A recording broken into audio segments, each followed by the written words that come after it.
Hey everyone, this is Crazyhouse here again on a Thursday night, drawing my butt off. Yes, here we are again, folks, tonight, and tonight we're going to switch it up a little bit and do some traditional artwork. So it's just going to be in the sketchbook tonight, no computers, no digital drawings at all. It's all going to be just drawing in the sketchbook and coloring it over with some markers.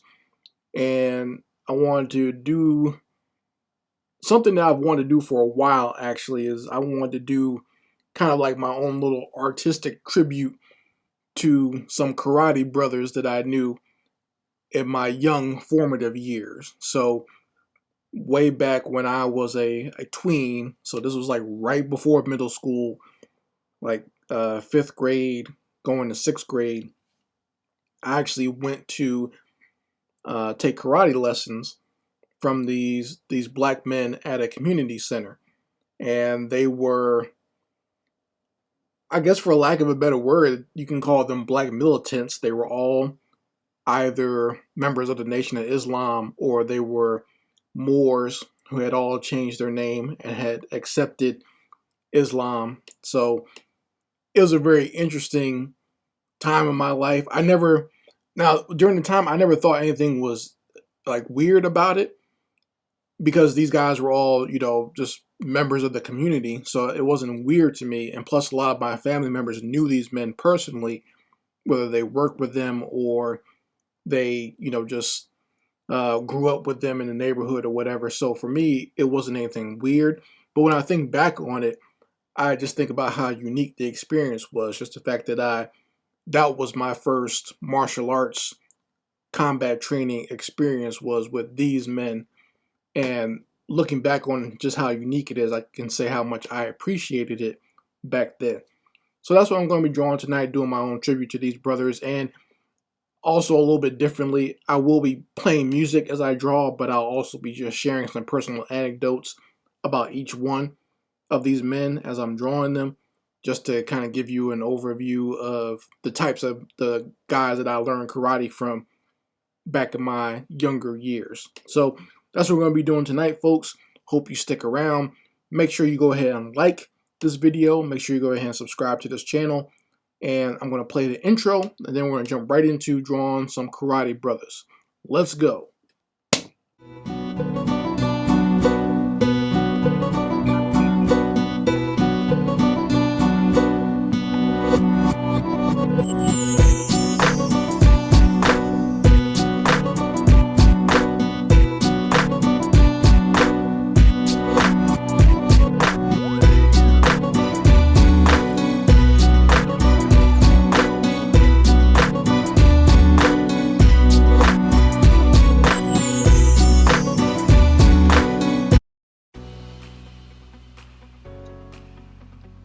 So starting off with this Karate Bros drawing, I'm going to be drawing the guy that was the head of this karate school, and that brother's name was Abdul Rahman Hassan, or as I always called him, Master Hassan. And to say that this man was intense is an understatement. In fact, his entire philosophy on karate was called Supreme Attitude. I remember, like, he was almost like, he never cursed at us, so I don't want anyone to, to get that idea. So he never used profanity. Obviously, being a Muslim, he didn't believe in that. But if, like, you didn't give Supreme Attitude in karate class, he would be very upset. He did not like that at all. If you're going to do a ki, you got to put all your effort into it. Like the drill sergeant from Full Metal Jacket would say, he wants to hear your war cry. And that's how Master Hassan was in class. He wanted to hear your war cry. And if he found it weak or lacking, he'd make you do it again and make you do the move again as well. So as I'm drawing him here, this is kind of like how he looked. I always remember him as a brother, light-skinned brother with a bald head, and he wore glasses as well. So I'm not going to put the glasses in this image. Like, these images are more of just kind of like my tribute to them, not them exactly. But because I think he had an eye injury in one eye. I can't remember from what. I think he did have some military service as well, so it might have been from that. but he did wear like protective like glasses and goggles at times as well. But he was a good teacher, I must say. There are times where he would obviously be hard on us, and not hard on us in a bad way. He was very good at giving us the fundamentals. So, you know, as you moved up belt wise, you would go to different teachers, but Master Hassan would always take control of the younger students because he wanted you to have the basics down pat. And so, as far as the basics of karate, I don't know if anyone's ever taken karate, but like a lot of the things that we would do would be all like we would be in our stances. They would make us do our stances for a long time, stretching out and getting flexibility, and just the very basic of stances and blocking. That was basically all it was, being like a white belt, yellow belt, you know, in that karate class. That's how it was. It seemed like it was slow moving at the time, and when you're younger, things seem to move a little bit slower, but that's what it was. It was just all the very, very, very basics, you know, showing respect to your teachers and bowing correctly and everything else. Those all fundamentals of Master Hassan. He was very tough on us with that. But, you know, going on even after taking karate at this community center, I would see him around town because, like I said, these men were part of the community, so I would see him around town. In fact, my stepfather actually knew Master Hassan when he was before, I guess, his religious conversion, because my stepfather still called him by his government name. He didn't call him Abdul, Rahman, Hassan. He would always say, "Hey Billy, what's going on?"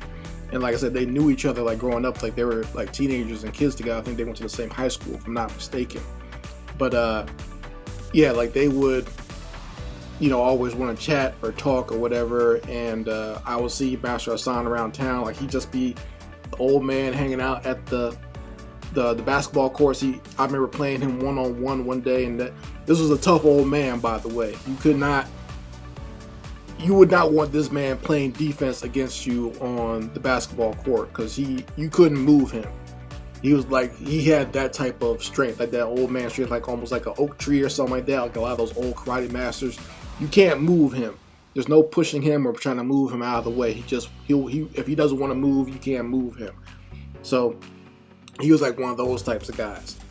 But you know, he was always nice though. Like every time I always thought of him as a very intense and almost kind of somewhat scary man when I took karate with him. But anytime I saw him around town, he was always a very nice guy. In fact, he was very proud of me when I was in high school, when I started doing wrestling like competitively. He liked that. He said, "Oh man, you're a grappler now. I like that. I like that." And so like he would always congratulate me and be very supportive of me when I saw him around town, and told him about my wrestling matches and stuff like that. So yeah, I mean, this brother was, like I said, the head of the school and someone that I always have respect for. Sometimes me and my little brother would make jokes about him, about his intensity, but we always had a lot of love, appreciation, and respect for him. So, you know, shout out. I don't know if he's still alive. I think he might have passed away, if I'm not mistaken. But lots of respect for Master Hassan. And like I said, I had enough respect for him that even after I saw him after karate, anytime I saw him around, I still always called him Master Hassan.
So the second karate brother that I want to talk about and that I'm going to draw is Master Bay.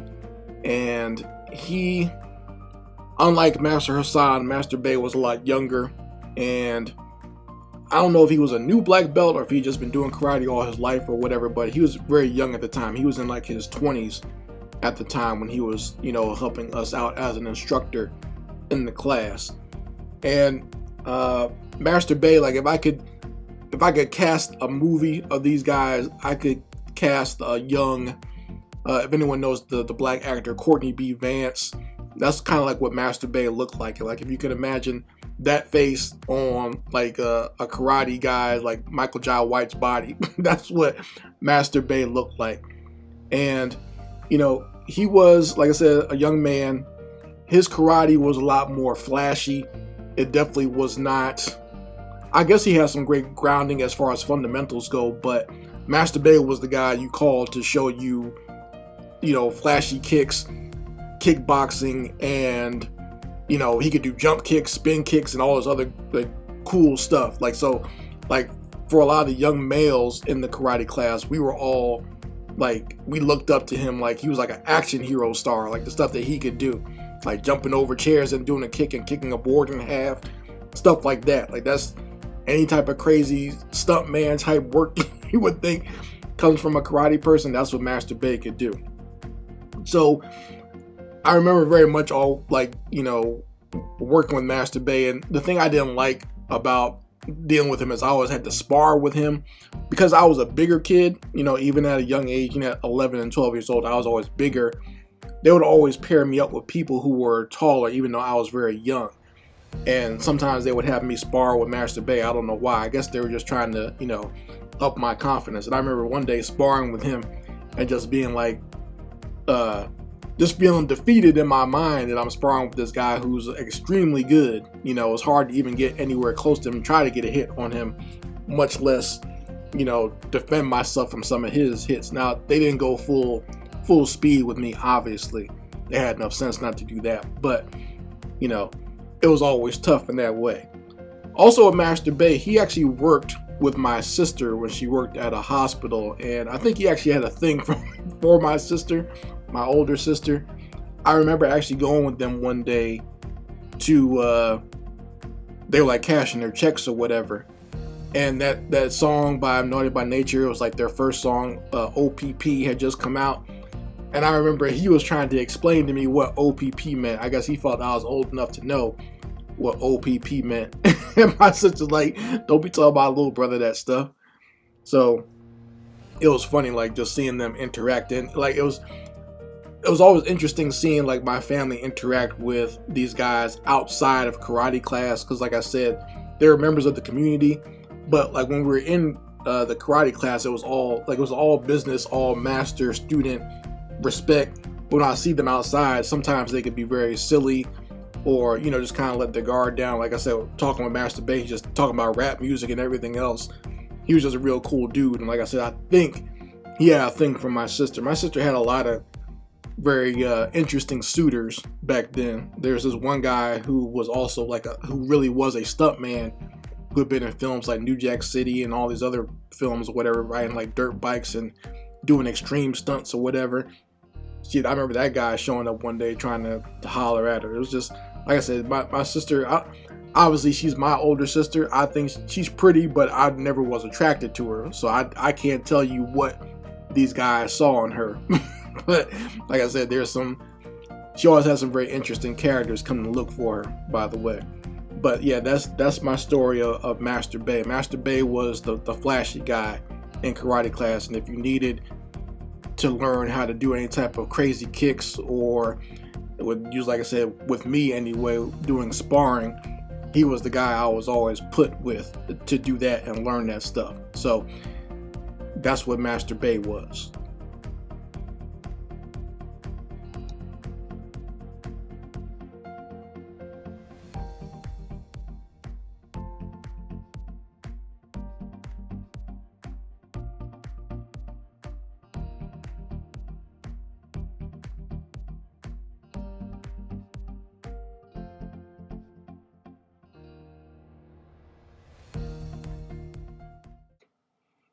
So here we are, folks, at the interlude of my Karate Brothas tribute picture, and I hope you guys have enjoyed it so far. I hope you've enjoyed my two anecdotes. I will tell two more.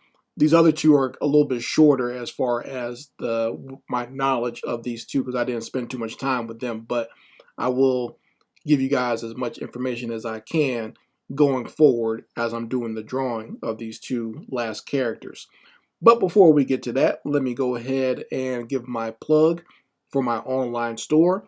If you want any Chris Crazyhouse coloring books, comic books, stickers, or posters, go to my online store in the description box, and the link will also be in the comments section, and you guys can go pick that stuff up as soon as possible. The holiday season is coming up, so make sure you go ahead and pick up some new Chris Crazyhouse products.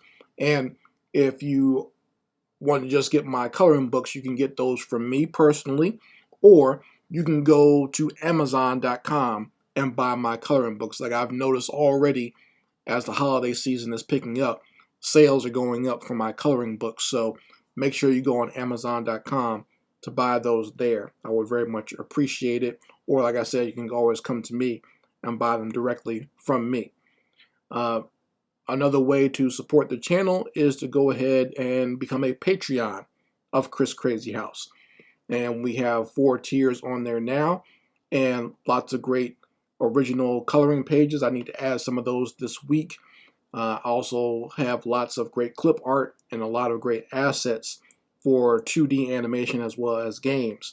So if you want any of that great stuff, original artwork from me, you can go ahead and become a Patreon of Chris Crazyhouse, and I would very much appreciate it. It goes a long way to helping me produce other content like videos like this. And if you are so inclined, like I said, the holiday season is coming up. You can get Chris Crazyhouse gear, whether it be t-shirts, or you can get hoodies or tank tops. All that is available on my Teespring store.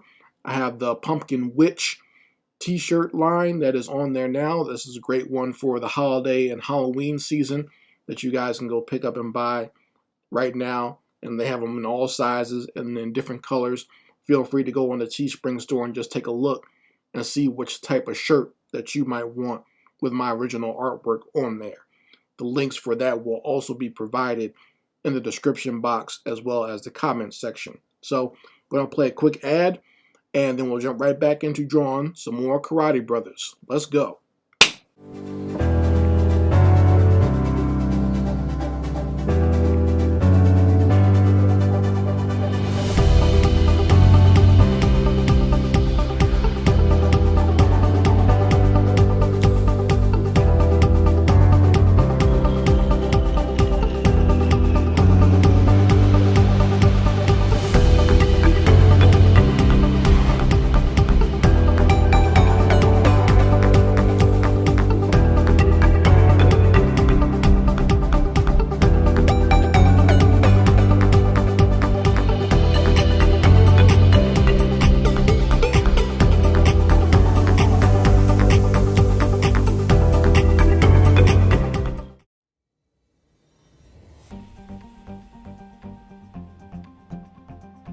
So this next Karate Brother, I honestly can't remember what his name is. I didn't really train under him that much.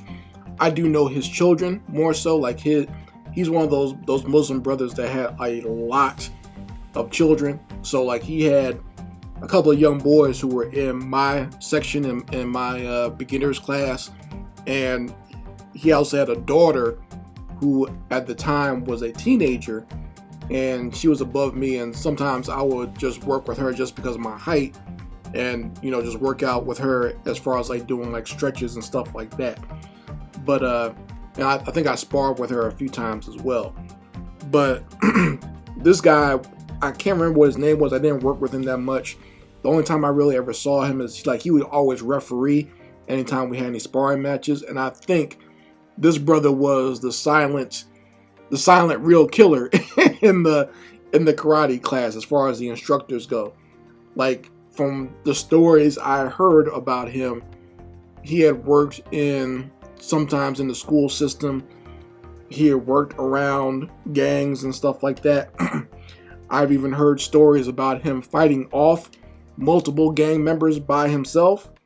So, you know, back then, like, I can't confirm how true these stories are, but the brother would always be there with no scratches on him. So if these adult males who are also karate masters are saying he's done this, I'll have to take their word for it. But like I said, he was always like the strong, silent type, but he was also very well versed as far as the fundamentals and stuff of karate. Like I said, I never got a chance to really work with him that much. I would always work with Master Hassan's side, and he kind of took more of the, I guess he worked more with like the teenagers. I think because his experience with the school system, he always took a lot of the teenagers and not worked with a lot of the young kids. But like I said, he would always be the one doing the refereeing anytime we did sparring. We would all spar together or be with all in one big circle, and he was usually the referee. I think because he had most of the real like tournament / combat experience. So that's what I got the impression of being around him. And like I said, I honestly can't remember his name off the top of my head. It's been so long ago, and like I said, I never really worked with him that much, and I also never really, I knew his kids. I can name his kids all right now, but I never really saw him around town as much. I knew his children more so than anything else, because like I said, some of them were my age or just a little bit older.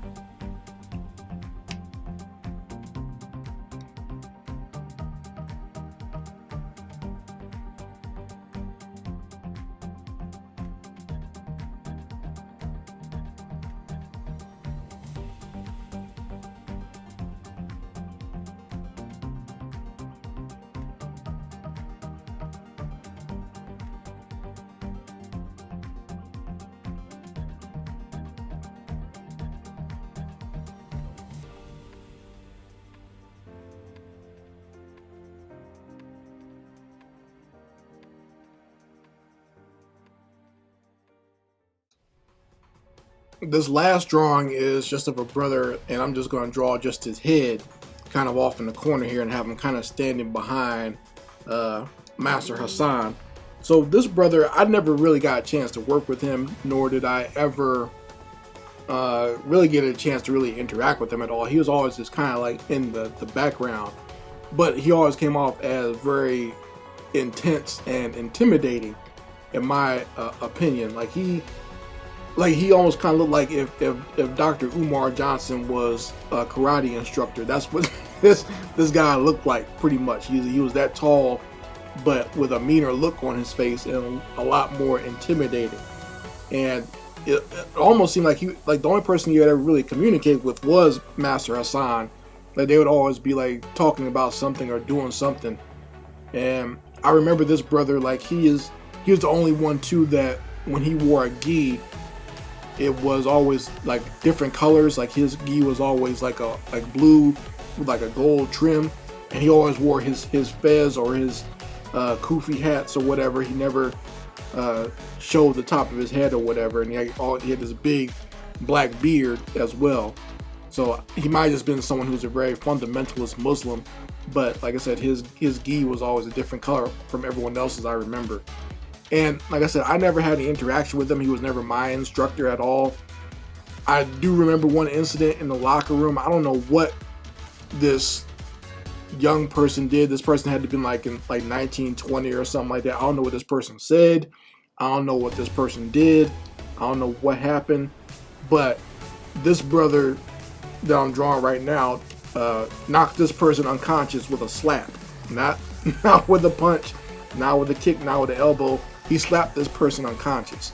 So I don't know what happened. I don't remember what happened. All I remember was this brother was not someone that tolerated any foolishness. And that's kind of like how all of them were. They were all good men. They were all very polite to us, but they didn't tolerate any foolishness. And they also did not tolerate us cutting up in the street. Like they didn't want kids taking karate and then taking it out in the street and using it to go beat up someone else or fight anyone else. If they even found out that you were doing something like that, you would be in trouble. You would be doing push-ups, running laps, or whatever, okay? They did not play that at all. They're very high on discipline, all right? That was one of the main things they wanted to teach. And I do think that that is something that is lacking and missing in a lot of young males in the community. And I think they could very much use that type of teaching. But then again, these types of brothers are almost kind of like extinct in a way. You might have them here and there around different places. Like I know, like my brother Balagoon in Atlanta, who also has a martial arts instruction school, and you know, brothers like that exist. But for the most part, it's rare to see black men like this take this much initiative in their community, as well as teaching martial arts in their community. But like I said, all these brothers I knew who were instructors were all Muslims. They were all either Muslims or Moors, so they were not, you know, them being a teacher or one to instruct the generation that came after them is not that much of a surprise to me. So hopefully you guys have enjoyed me drawing these Karate Brothas and doing these sketches and giving my little anecdotes about my experiences being instructed by these men. Obviously, it made an impression on me if I remember it from all this time. You know, like I said, this was way back when I was like 11, 12 years old. Not even that, 10, 11, and 12. So I still remember these brothers all the way from back then. So, and I appreciate them still till now. So they made a very, very big impression on me in my young life. And I take a lot of their lessons even to today. So hopefully you guys enjoyed this. I hope you enjoyed the sketching, the drawing, and the coloring. And, you know, hopefully you'll show up next week when I do some more traditional drawing on my Drawing My Butt Off videos. If you like it, make sure you go ahead and hit that like button. If you enjoy my videos and want to share them around, make sure you go ahead and share them and subscribe to this channel. I appreciate you being here. Thanks for chilling with me in the live chat. And I hope you guys will join me next week, or just join me on the channel anytime I upload any type of new art or animation video. Anyway, guys, Crazyhouse signing out. Peace.